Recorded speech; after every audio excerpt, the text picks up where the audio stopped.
Look, I have not counted up my wardrobe for probably close to 2 years. For a while, I was playing around, I was experimenting, and I knew there was more than I was used to, and I didn't want to have to count it.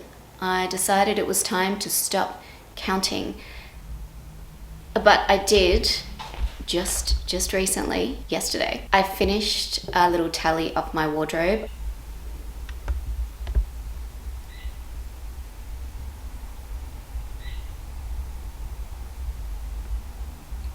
I feel pretty confident that I'm not going to change my style too drastically over the next year or so, let's say. So I thought I could afford to sort of go in there and count out what we've got. And so here it is. It's sitting in my phone. Okay, so I've counted 105 items, 80 items of clothing, 7 bags, 3 hats, and 15 pairs of shoes.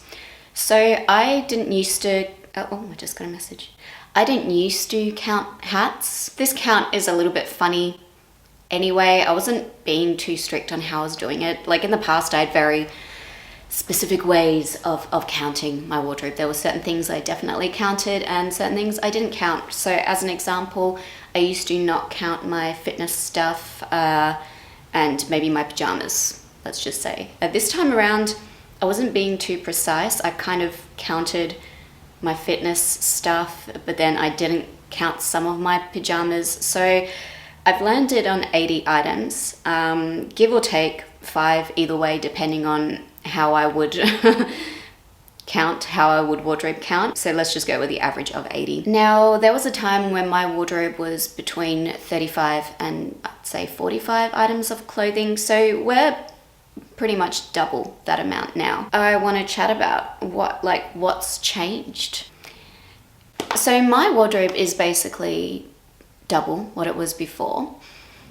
When I say before, I'm talking about the times of keeping all of my belongings really, really streamlined. A time where I didn't really know what I wanted, where I wanted to go, where I wanted to be. I basically prepared for kind of living out of a suitcase for a little while, and I did move around for a period. When I did have that wardrobe of let's just call it 35 items, I lived in the country, or I was planning to move to the country, or I was in a period where I was sort of moving between the country and other places. And it really made sense for me to keep my wardrobe that small. Now, what that wardrobe was composed of was mostly casual things. It was mostly just, mid-range priced, nice things that I could wear on a daily basis. What wasn't in that wardrobe was stuff for special occasions. In that period of time, I was so focused on trying to figure out my voice in my life. I worked a lot. I worked a lot in the couple years preceding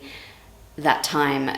I didn't actually go out much. I didn't have much of a life for about 2 years before I actually moved to the country. And when I did move to the country, things are really casual there. If you are playing at home and you are a new friend here, welcome. I moved to the country town of Margaret River in Western Australia. And well, we're still in Western Australia, but we moved to Margaret River.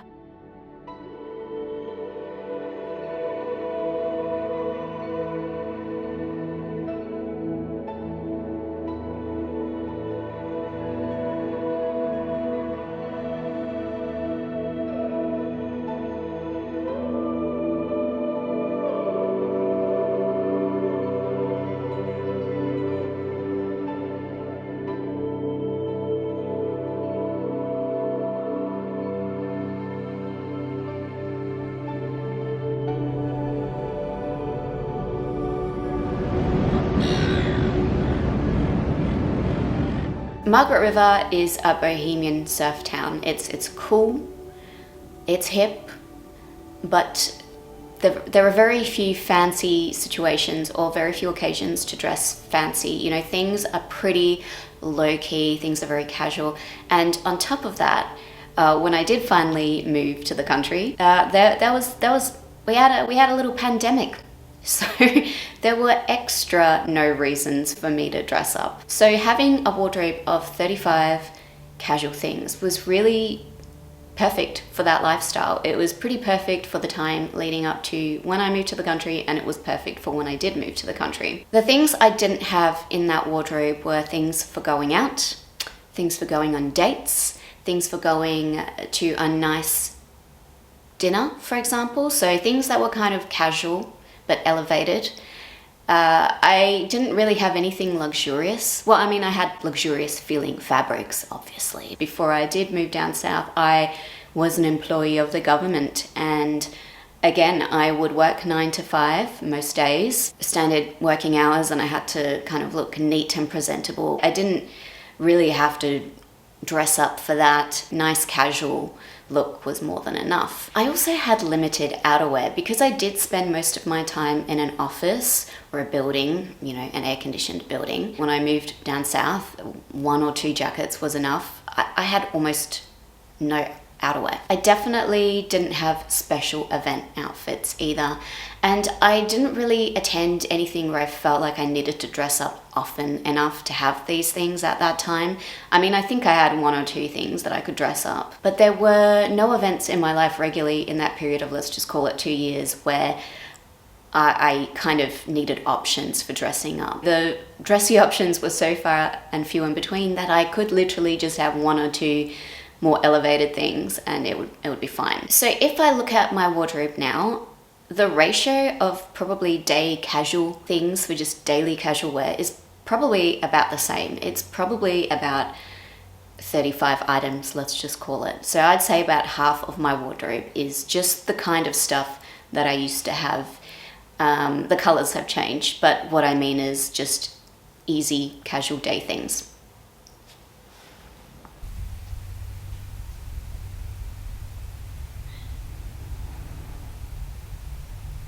And let's chat about the other half of my wardrobe, the things that I added. So, shock horror, I didn't date in that period of 2 years because I was just too busy. I was too busy trying to figure out what I wanted to do with my life. Certainly don't talk about it here, but I have actually been dating for the last 2 years, let's just say 2 or 3 years. And I mean, this is probably really going to confuse you unless you're in my Patreon community, but I've been in 2 whole relationships in the last 3 years. There was a time in my life where suddenly I needed date outfits, things that were kind of cute, made me look, I'm not going to say the word here on this platform, I don't want to get demonetized, but I wanted to look spicy. I wanted some spicy things. I wanted things for nice dinners. Sometimes dressing spicy means looking quite casual, but then having elevated accessories like nice heels, a nice handbag, a nice coat. So that was one category of life that I needed to add to my wardrobe. Nice date outfits. Because I'm a date night kind of a girl. If you're going to date me, you're gonna be taking me out. At least twice a week we have an excuse to dress up. What is it, baby?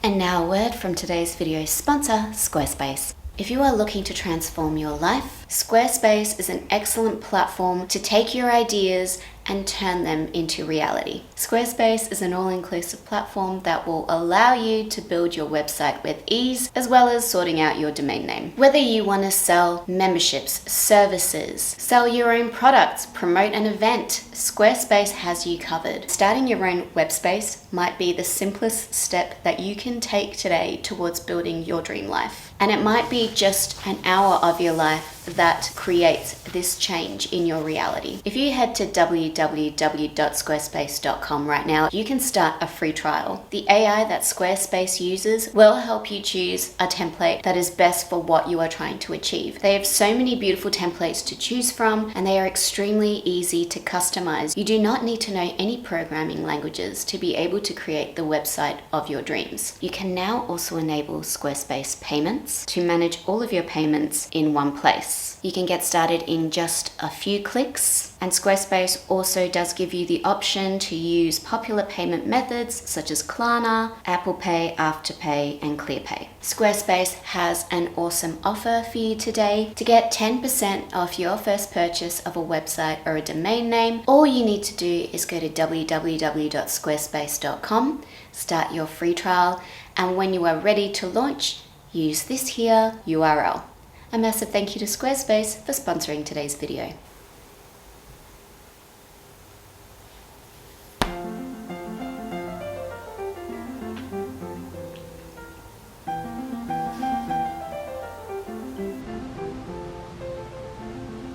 I am in a period of beautifying my life. I want ceremony in all the simple, basic aspects of each day. For years, as I kept things simple, I gave up on the beauty of ceremony. There was little space for objects of beauty. Beautiful handmade ceramics, sculptural pieces, seasonal decor. All of these things had left my life because they simply weren't functional. I am now in a period where I want to create a space for personal history and ritual.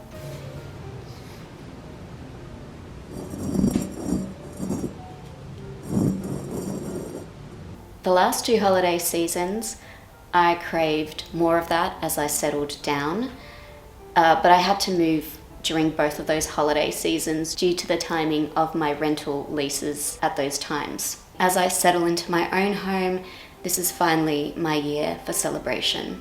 I am working extra now to take time off at Christmas, and what am I going to do with that time?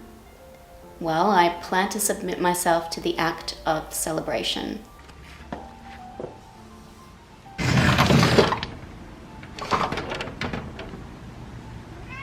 Come on.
Oh, and because one of you asked, thank you for asking. I'm always open to responding to your comments and questions, so please keep them coming in. There's only so much I can say about myself. At some point, this needs to become a conversation between us. One of you asked about my makeup collection, and I sort of spoke about that in a recent video, but I can't remember which one it was. Honestly, I guess I would say that makeup is where I'm just as minimalist, or if not more minimal than I've ever been before. What you're seeing right now is I don't even wear this on a daily basis. Most of the time now, in my real life, even when I go out, I've just been going naked on the face. That's right, not a single bit of makeup. So if you actually do happen to follow me on Instagram. I did delete TikTok because I couldn't be bothered with it, could I? I hated it and I couldn't be bothered with it. But if you do check out my Instagram account, you will see in my more recent posts, not my outfit post, but more so in my photo post, you will see that my face is nude, it's naked.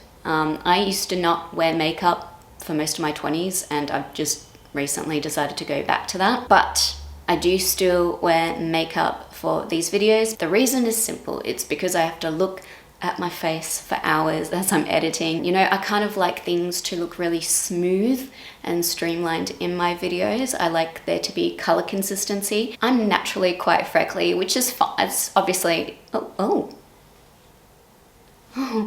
Gary Jeffries has graced us with his company. I'm obviously quite confident. I don't mind the freckles in daily life, but I'm not staring at my face in the mirror the whole time I'm out. I digress, and I've gotten distracted by my pussycat. The makeup that I do wear on screen is just my powder foundation, a little bit of blush, and mascara. Those three things. And I don't wear lipstick. Sometimes people ask what my lip color is when I'm not wearing lipstick. It's just my natural lip color. Do not walk under there. You can't, no, not today, baby. Your blankie's not here. Good boy. That was almost a situation.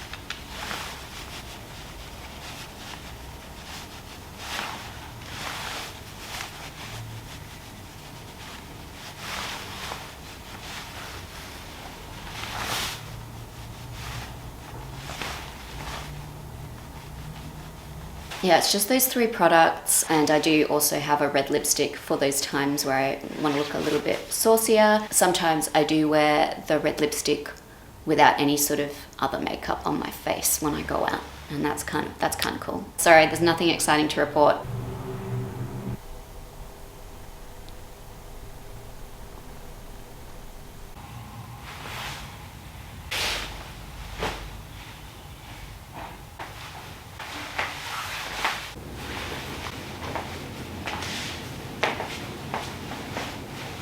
Another category of life that I've added is going to events.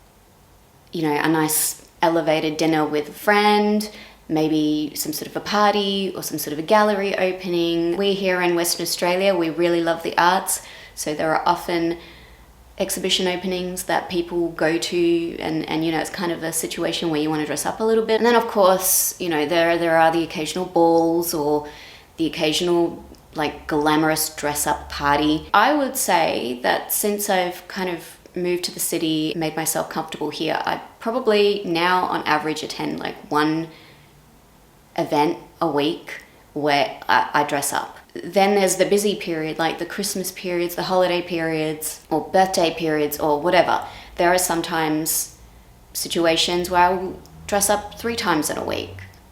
In a way that's a little bit more dressy. There's festivals, there's all sorts of stuff going on in WA, okay? And I'm a social person. I know, it seems like I'm not. But I'm one of those classic introverted extroverts. I need to work on my own. I need to focus on my own. I need that quiet time. But I also need to be out and meeting new people and making friends and doing all that sort of stuff a few times a week. Otherwise, I get sad and wilted inside.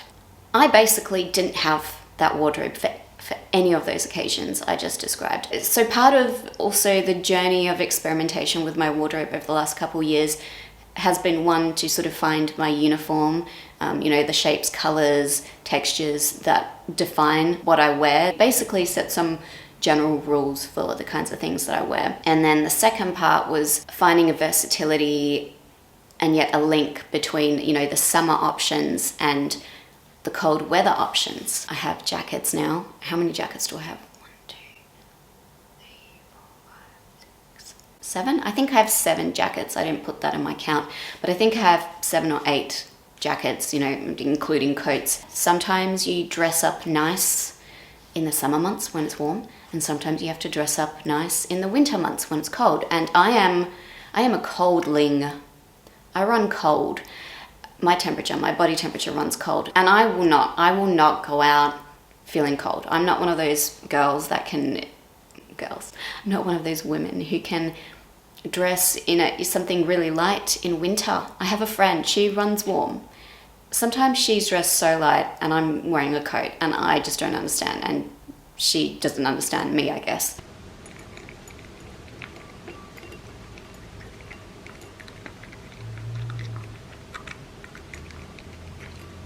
I talk about this experimentation phase in the past tense. I do feel I've sort of cracked my own code, at least for now, and I feel pretty happy with what I've got. But it took a long time to figure this out, figure out the summer stuff. The summer stuff has always been easy for me, but the winter stuff has always been my weakness, and it really did take a while to sort out the rules for the winter special occasion attire. So I say that about half of my wardrobe now is special occasion stuff, but I'm still wardrobe repeating regularly, and I guess that's the point I want to stress, is that, let's just say this 80 item wardrobe that I have, 75 item wardrobe, that is actually, in this current life, a really good size for me. That enables me to have all the things that I need for all the different kinds of occasions that I attend, with most stuff getting regular use. And yes, I am still outfit repeating. So even though I have a lot more stuff than I used to, with the frequency of opportunities I have to dress up, or I find to dress up, I'm still outfit repeating. So it's not like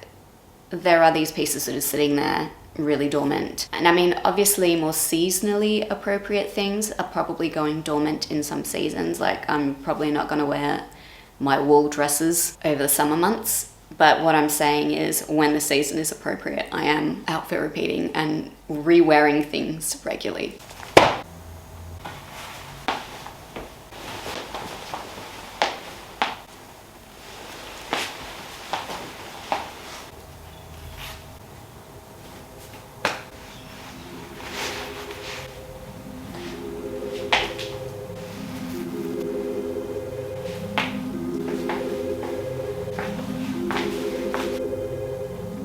Accessories have become a really important part of my formula. Even within that, for me, large wardrobe range, I still want to have a lot of versatility. So my look is pretty subdued most of the time. Let's just say it's a date or a nice dinner.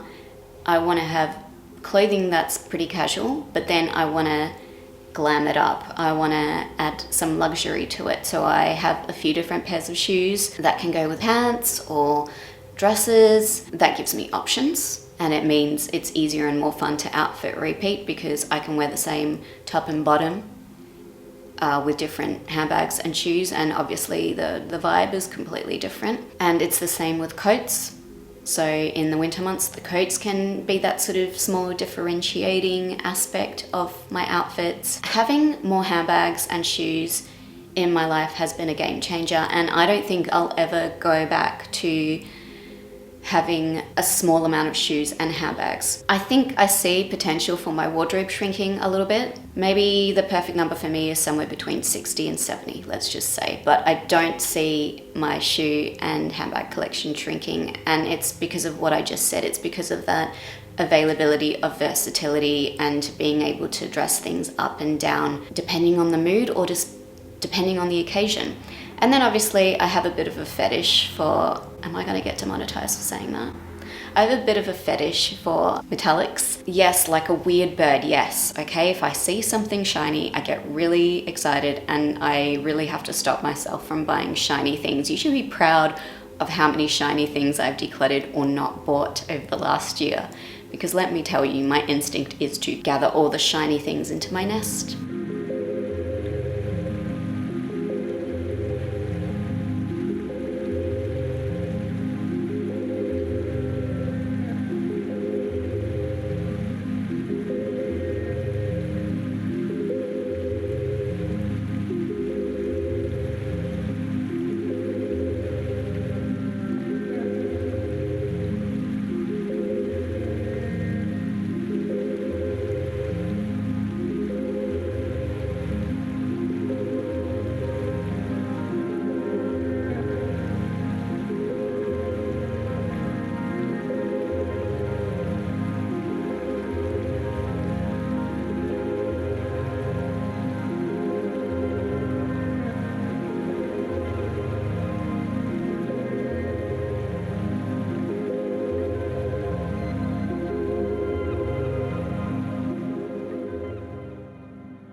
But I digress, and now I've confused myself.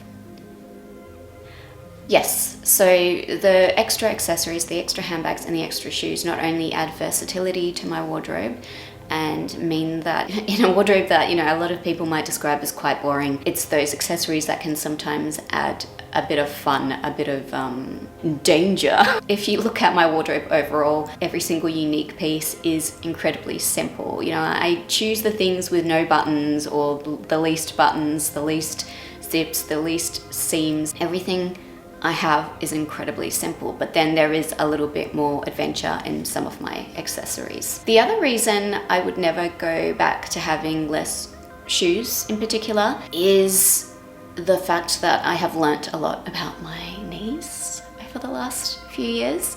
I have runner's knee. Yeah, it's from that period of time in my life where I would run 10K a few times a week, and I wasn't necessarily wearing the best footwear for that, and I didn't really know much about joints, the positioning of your foot, and also then there's the whole misspent period of youth where I wore terrible shoes. Did a disservice to myself basically by staying uncomfortable. Now I know that comfort in my shoe is not only important for me just feeling nice and having a nice time and enjoying myself. I certainly can't have fun of my feet. That's all. I just can't.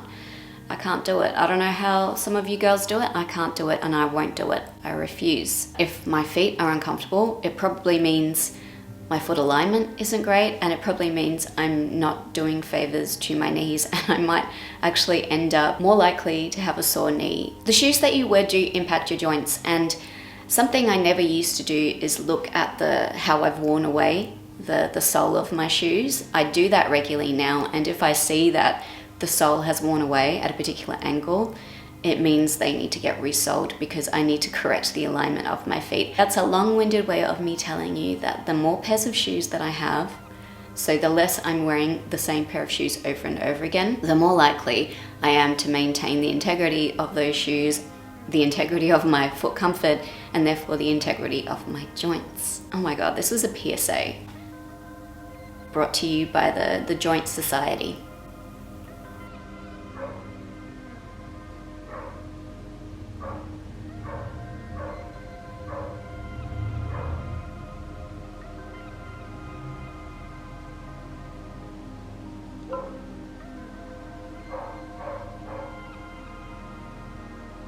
So in terms of my goals for my wardrobe, I think I'm gonna make probably a whole video about my wardrobe goals at some time in the next few weeks. So please do tell me if you are interested in that kind of a video. I'll see if I can make it happen. In case I haven't made this obvious, I am now quite satisfied with my wardrobe. So I am quite happy with the number of items I've got.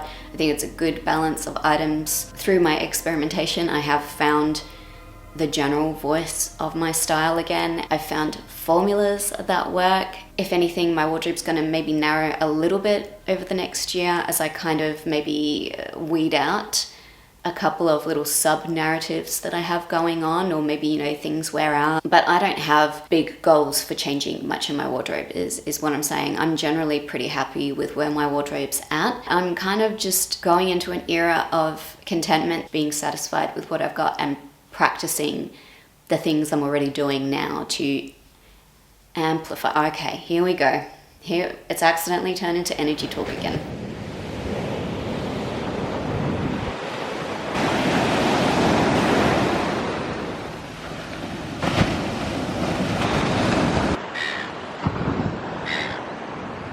I've spent a lot of my energy over the last few years searching, experimenting, which takes energy. Whether we're talking about material possessions, meeting new people, moving house, all of those things, it takes energy. And now what I want to use my energy for in the coming era of my life, I'm not going to tell you how long it is because I'm a woman, I'm cyclical, things could change. We never know what's going to happen next. But for the foreseeable future, what I want to use my energy for is focusing on what I've already been practicing, because I'm really happy with what I've been practicing. and what I've been using and what I've been wearing, and sort of amplifying that energy. So basically, I am looking to conserve my energy because the last couple of years have been crazy exhausting. The last couple of years, okay, let's just say since 2020, things got pretty exhausting, and I just want to spend a good chunk of time in the energy of satisfaction, calm, and amplifying what I'm already doing. So that's how I want to use my energy for the foreseeable future. So for that reason, I don't see myself sort of going out and seeking too many new material possessions.